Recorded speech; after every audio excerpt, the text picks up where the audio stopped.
আমি না ব্যাপারটা নিতে পারতেছি না। না, ব্যাপারটা তো মেনে নেওয়ার মতো না। ভাই আমার না খুব কষ্ট হচ্ছে, খুব কষ্ট। মানে আমার জীবনে আমি এত কষ্ট কোনোদিন পাই নাই। আমি শান্তি পাচ্ছি না ভাই। স্যার আমাদের সিকিউরিটি কিভাবে ক্র্যাক হলো এটাই আমার মাথায় আসছে না। মাথায় আসছে না, আপনাদের মাথায় আসবেও না। আছিদের ফ্যামিলির কারো কোনো কিছু হয়ে যেত তখন, হ্যাঁ তখন কি করতেন? এই এজেন্সি দিয়ে হবে না, আমাদের বেটার এজেন্সি হাই করতে হবে।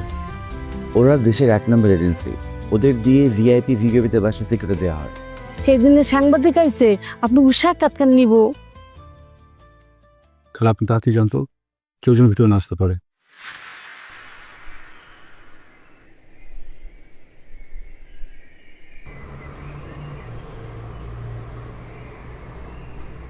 তুর্য ভাই, জানেন আমাদের এই অফিসের চা ব্রেকটা আমার খুব ভালো লাগে। কেন? আপনি কি চা অনেক পছন্দ করেন? না, চা পছন্দ করি তেমন ঠিক না, আসলে চা খেতে খেতে আপনার সাথে আড্ডা দিতে বেশি ভালো লাগে। ও ভাই, ইমরান সাহেব আপনি অনেক ভালো মানুষ। ধন্যবাদ ভাই, আপনিও অনেক ভালো মানুষ। দেখেন, আমাদের এই জীবনে আমরা আজীবন খারাপ থাকি না, আবার আজীবন ভালোও থাকি না। ইবলিস শয়তানের কথাটা আমার মাথায় ঘুরপাক খায়। একটা সময় ভালো ছিল, পরে আবার খারাপ হয়ে যায়। শুনছি অনেক মনীষী জীবনে একটা সময় খুব খারাপ ছিল, শেষে ভালো হয়ে যায়। এসব হিসাব আমি করি না, আমার মাথায় কেন যেন আসে না, আমি ভাবতে চাই না। ভাই আপনি অনেক কঠিন কঠিন কথা অনেক সহজভাবে বোঝান, এই জন্য চা খেতে খেতে আপনার সাথে আড্ডা দিতে বেশি ভালো লাগে। আচ্ছা ভাই, এই যে আজ আপনার স্যারের বাসায় গিয়েছিলেন, যাওয়ার কথা ছিল। হ্যাঁ, আমি তো যেতে চেয়েছিলাম, কিন্তু স্যার যেটা বললো যে আজ অফিসে আবরার স্যার, আকরাম স্যার এবং স্যার নিজে অফিসে আসবেন না। আমাকে বললো তুমি অফিসটা সামলো, এই জন্য যাইনি। ও আচ্ছা, কি একটা অবস্থা বলুন তো, আমাদের স্যারের বাসায় এভাবে হামলা করবে, কার এত সাহস? হ্যাঁ, আমিও সেটাই ভাবছি, কার এত বড় করে যা ওসমান চৌধুরীর বাসায় হামলা করে। সূর্য, এই জীবনে যদি তুমি কাউরে কষ্ট না দাও তাহলে সে আজীবন কষ্ট পাইতেই থাকবে। ওই বাড়ির লোকজন বেশ হাদির মাতোয়ারা, তুমি তাদের মধ্যে দুশ্চিন্তা ঢুকাই দাও। ওই বাড়ির লোকজন তো সবাই সিকিউরিটি গার্ড নিয়ে ঘুরে, তার মানে সবার মনে একটা ভয় আছে। খেয়াল না, এগুলো কি তুমি ওই বাড়িতে কিছু একটা করো। চিন্তা করবেন না ভাই, ইনশাল্লাহ ধরা পড়ে যাবে। হ্যাঁ, ধরা তো পড়তেই হবে। ভাই আপনার ঘড়িটা তো অনেক সুন্দর, রোলেক্স, অনেক দাম। আরে না, 1200 টাকা। কি বলেন 1200 টাকা? দেখে তো মনে হচ্ছে লাখ টাকার ঘড়ি। আরে লাখ টাকা দামের ঘড়ি? আরে এটা তো আমার জন্য দুঃস্বপ্ন। ভাই কি যে বলেন। আচ্ছা আপনি হতাশ হবেন না, আমি দোয়া করি আপনি যেন সত্যি লাখ টাকার ঘড়ি হাতে পড়তে পারেন। ভাই আপনি যদি কিছু মনে না করেন, আমি আপনার এই ঘড়িটার ছবি তুলতে পারি? ছবি? হ্যাঁ শিওর। আমার অনেক পছন্দ হয়েছে। ধন্যবাদ ভাই। দেখেছেন ভাই, কথা বলতে বলতে আমাদের অফিসের ব্রেক টাইমটাও শেষ হয়ে গেছে। ও হ্যাঁ হ্যাঁ, আমারও চা প্রায় শেষ, চলেন তাহলে আমরা উঠি। হ্যাঁ উঠবো, তবে গুগল লেন্সে এই ঘড়িটার প্রাইস জানতে হবে। এই ঘড়ির দাম 1200 টাকা, এটা জীবনেও বিশ্বাস হইতেছে না আমার। হতেই পারে না, কিভাবে সম্ভব 1200 টাকা? কি ভাবছেন? হ্যাঁ কি ভাবছেন? ভাবছি আপনার ঘড়ির কথা। আপনার ঘড়িটা আমার অনেক পছন্দ হয়েছে। ও ভাই এরকম ঘড়ি আমাকে একটা কিনে দিতে হবে। এটা? হ্যাঁ। আচ্ছা ঠিক আছে, কিনে নেবো। শিওর? হ্যাঁ শিওর শিওর। ঠিক আছে চলেন তাহলে। উঠি। ঠিক আছে উঠি, চলেন।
বসুন স্যার।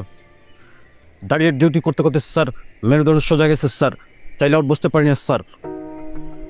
স্যার বুঝলাম না স্যার, মানে হয়েছে কি স্যার, ওই দাঁড়ায় দাঁড়ায় ডিউটি করতে করতে স্যার এই যে মেরুদণ্ডের রক পুরো একদম সোজা হয়ে গেছে স্যার, বসতে গেলেই স্যার ব্যথা লাগে। বসুন স্যার আমি ডিউটিতে আছি বসুন স্যার।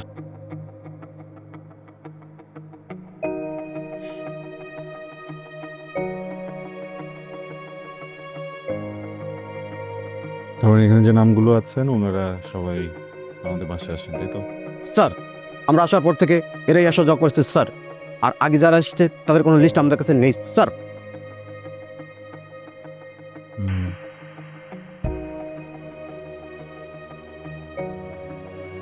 কিন্তু আপনারা কোথায় কোথায় ডিউটি করেন পুরো পজিশনটা কালপ্রিট আগে থেকে জানতো।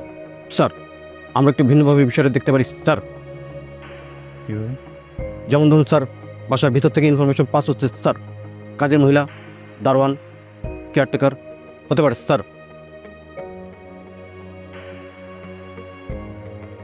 অনেকদিন ধরে কাজ করছেন, সবাই বিশ্বস্ত। বিশেষ করে বেমা হয় স্যার। কথাটা ভালো লেগেছে। জীবন থেকে নেওয়া স্যার। আপনি কি বিশ্বস্ত? Yes sir. No sir. Yes no. Yes sorry sir, sorry sir. Sohel sir, sorry. আপনি না সবাই কথা বলে স্যার বলাটা বন্ধ কর। সোহেল সাহেব, স্যার সরি স্যার। আপনার কি ব্যক্তিগতভাবে কাউকে সন্দেহ হয়? ইয়েস স্যার, সরাসরি বলবো স্যার। প্লিজ। তুর্য স্যার। তুমি আমার কাজিন, ছোটো থেকে একসাথে বড় হয়েছি। হ্যাঁ, দুজনের মাঝে একটু Tom and Jerry type relation, সবসময় আমরা টুকটাক ঝগড়া করি, কিন্তু ডাজন্ট মিন যে ও। আপনি ভুল জায়গায় আছেন। তুর্য আমার অনেক বিশ্বস্ত। বিশেষ করে বেমান হয় স্যার। আমি আগেও বলেছিলাম স্যার, আপনি তখন ভালো লেগেছিল বলেছিলেন স্যার। বলেছিলাম সেটা তুর্য এমন বলিনি। তুর্য যেন ভুলেও এই কথাটা না জানতে পারে। ওকে, আমার সামনে বলেছেন গুড, আর কারোর সামনে বলবেন না। কথা ক্লিয়ার? স্যার আর একটা অবজারভেশন স্যার। বলুন। স্যার আমার মনে হয় কি স্যার, যারা এই কাজটা করেছে তারা আপনাদের আতঙ্কিত করার জন্য করেছে স্যার, এবং তারাই আবার মিডিয়াতে প্রচার করেছে স্যার। দুটো বিষয় এক করলে দাঁড়ায়, যেই করেছে স্যার আপনাদের পরিবারের প্রতি তার খুব ক্ষোভ আছে স্যার। কিন্তু আমার ফ্যামিলিকে অপছন্দ করার মানুষ তো কেউ নেই। মানে আমার বাবার মতে আমাদের কোনো শত্রু নেই, বা এমন কেউ নেই যে আমাদের অপছন্দ করে। স্যার ভালো মানুষরা তাই মনে করে স্যার যে তাদের কোনো শত্রু নেই স্যার, কারণ তারা তো কারো খারাপ কিছু করে না স্যার। আর খারাপ মানুষ তারা মনে করে তাদের সবাই শত্রু, কারণ তারা তো সবার খারাপ করে স্যার। তো দিন শেষে দেখেন স্যার বিষয়টা কি দাঁড়াইলো, এই ভালো মানুষ মনে করে সবাই তাদের ক্ষতি করে, মানে ভালো মানুষ তো দেখে যে ক্ষতি করে, আর যারা খারাপ মানুষ তারা মনে করে সবাই তাদের ক্ষতি করবে। তাই দুই পক্ষই আলাদা আলাদা আলাদা আলাদা জীবনযাপন শুরু করে এবং একা একাই জীবনযাপন শুরু করে স্যার। বিষয়টা কেমন না স্যার? শিব, আপনি তো সুন্দর করে কথা বলতে পারেন দেখলাম, এভাবে কেন কথা বলেন না? স্যার ফিল পাই না স্যার, ট্রেনিং এর ফিল পাই না স্যার। প্লিজ আপনি গিয়ে আপনার সবাইকে বুঝাই দেন প্লিজ। আপনি যান যান যান যান যান যান যান। Yes sir.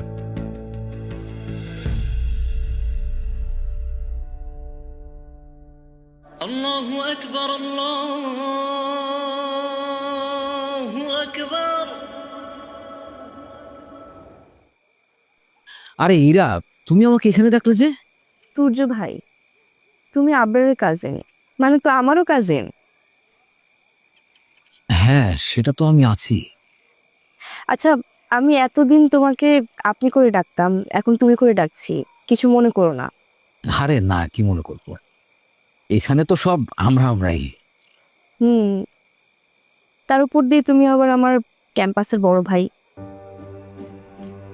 আচ্ছা ভাইয়া, আমি যে কারণে তোমাকে ডেকেছি, আমার মায়ের দিক থেকে আসলে কোনো ছেলে কাজিন নেই, তাই আমি চাই আমার আর আবরারের আগ হোক বা বিয়ে হোক, তুমি সব অনুষ্ঠানে থাকো।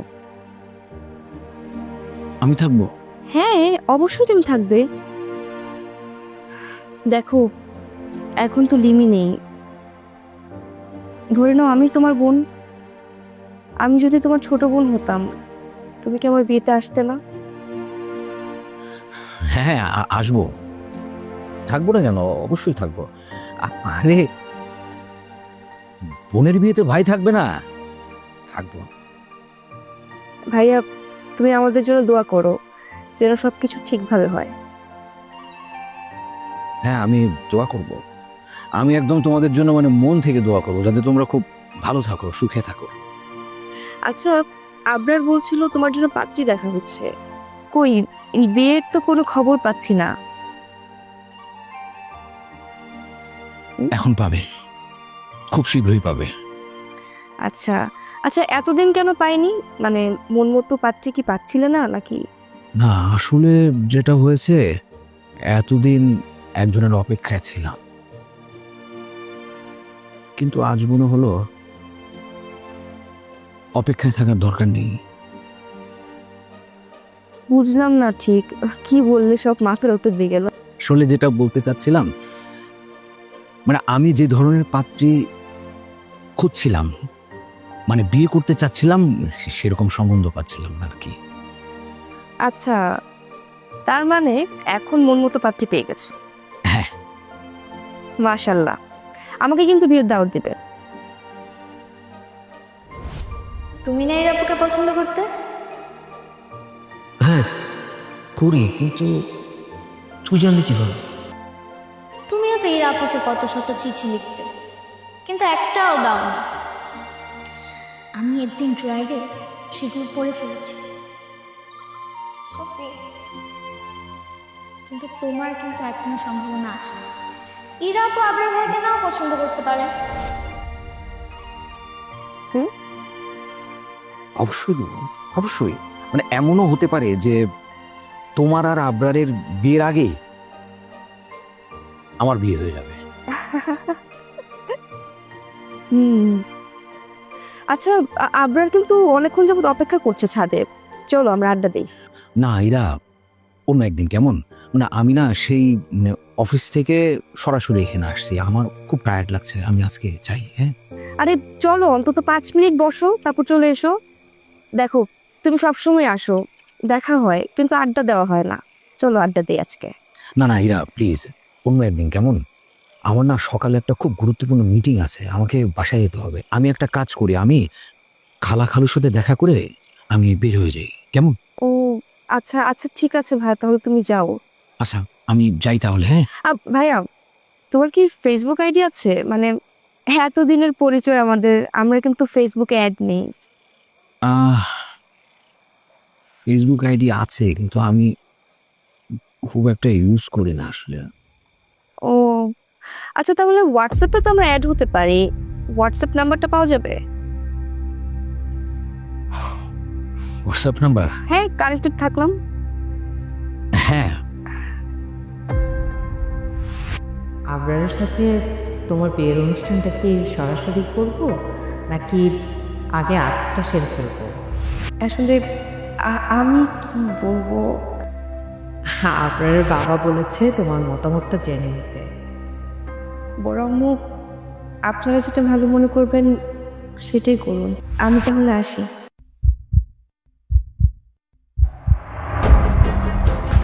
সূর্য ভাই, সূর্য ভাই,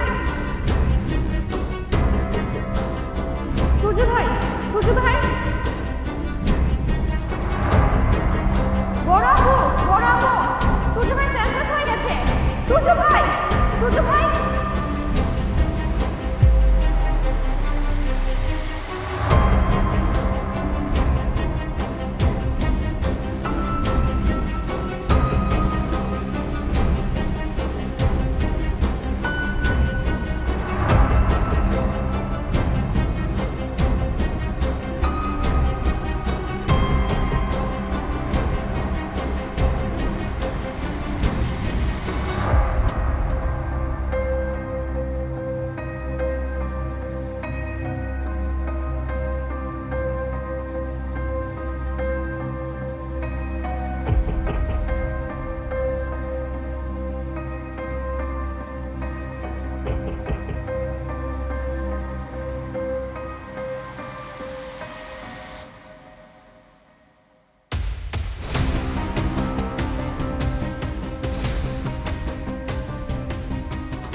এই তো চোখ খুলেছে, আল্লাহর রহমতে চোখ খুলেছে।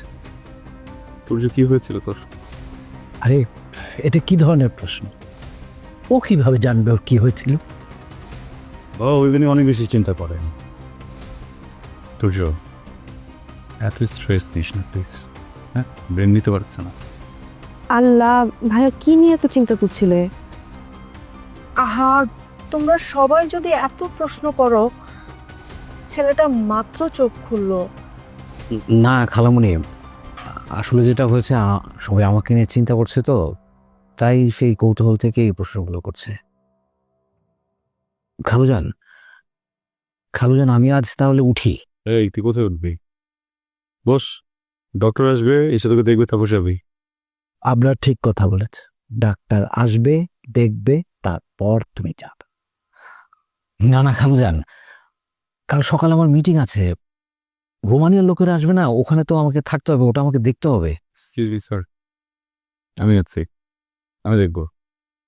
দেখো অবস্থা, এখন তোর উচিত নিজেকে নিয়ে বাবা, তুই এখন অফিস নিয়ে পড়ে আছিস। সূর্য ভাই, আবার তো বললো সব দেখতে, তুমি একটু রেস্ট করে তারপর যাও। না ইরা, এটা হয় না। আমি যদি কাল না যাই তাহলে আবরারের উপরে চাপ পড়বে, এটা ঠিক হবে না। দায়িত্বশীল হওয়া ভালো না, সেটা ভালো লক্ষ্য, কিন্তু তুমি এখন নিজের প্রতি দায়িত্বশীল হও। ডাক্তার আসবে, তোমাকে দেখবে, তারপর তুমি যাবে। দেখ শুনেছিস বাবার ওখানে, এখন যদি তুই যেতে চাস ইউ ক্যান গো, তোকে আমি একটা খুশি দিব না, ঠিক? আর আমি তোকে একটা মাইক দেব। আচ্ছা ইরা, তুমি এক কাজ করো মা, সালেহাকে বলো ওর জন্য এক গ্লাস গ্লুকোজ গুলে দিতে। হ্যাঁ, ও গ্লুকোজ খেলে এখন একটু ভালো লাগবে। ঠিক আছে বড় আম্মু।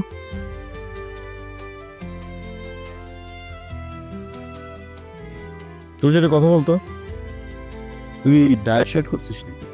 আরে না, একটু কি বলি এগুলো? কিছু একটা ভাবার আগে ঠাস করে পড়ে যায়, বুঝি না।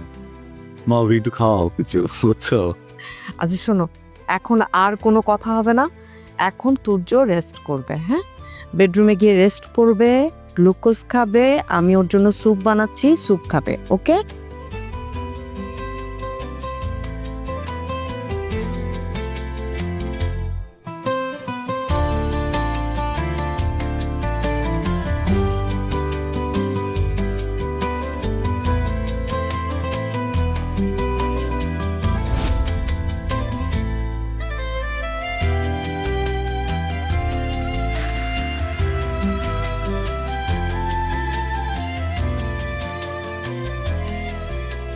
তুই আমার পাশে বসলি কেন?